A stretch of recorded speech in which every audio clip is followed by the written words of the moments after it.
je me suis déguisée en une femme ivre et je me suis infiltrée dans le commissariat pour exécuter une mission d'assassinat. Afin d'éviter les problèmes, les agents ont simplement ordonné de me mettre dans une cellule pour la nuit et ma cible était précisément un prisonnier détenu là-bas. Un garde m'a apporté une tasse de café fort. Au moment où la lumière principale s'est éteinte, je me suis redressée, cessant de faire semblant d'être ivre. J'ai rapidement retiré une épingle à cheveux et arraché le déguisement de mon visage. Moi, j'ai attaché mes cheveux et enfilé une tenue noire d'infiltration. Avec l'épingle à cheveux, j'ai forcé la serrure de la cellule et pris la cuillère en métal dans la tasse de café. Puis j'ai ajusté les caméras de surveillance pour les orienter vers un coin. J'ai préparé une tasse d'eau et je me suis faufilée silencieusement dans la salle électrique. J'ai soigneusement placé la cuillère sur l'interrupteur haute tension et j'ai percé un petit trou dans la tasse avec mes dents en la plaçant juste au-dessus de la cuillère. Ainsi, j'ai fabriqué un dispositif de court-circuit temporisé artisanal. Ensuite, je me suis glissée dans le conduit de ventilation au-dessus de la salle électrique et j'ai avancé dans le système de ventilation, calculant le moment de la chute de l'eau. Dès que le poids de l'eau ferait basculer la cuillère,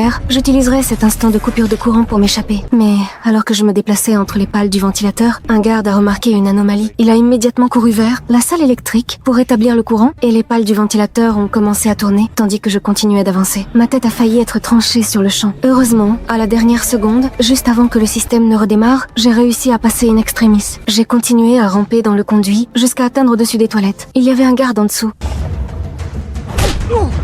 Je l'ai neutralisé rapidement et proprement, et j'ai traîné son corps pour tromper les caméras. Au moment où la porte de la cellule s'est ouverte, j'ai saisi une arme et ouvert la cellule voisine. Enfin, j'ai fait face directement à ma cible. Maintenant, le plat principal commence. Au moment où les coups de feu ont retenti, les gardes ont verrouillé toute la prison. Des unités spéciales lourdement armées sont rapidement intervenues. Mais lorsqu'ils ont enfoncé la porte, ils n'ont trouvé que le corps du prisonnier. À ce moment-là, je me cachais déjà dans le conduit de ventilation. Je me suis hissée uniquement grâce à mes mains agrippant les rebords du mur jusqu'à l'étage supérieur. Mais l'équipe tactique fouillait déjà cette zone. En utilisant mon tenue noire, je suis restée plaquée contre un tuyau, immobile. Heureusement, les gardes sont partis sans me remarquer. Je suis retournée dans le conduit de ventilation et lorsque les gardes sont revenus, silencieusement, je suis retournée dans ma propre cellule.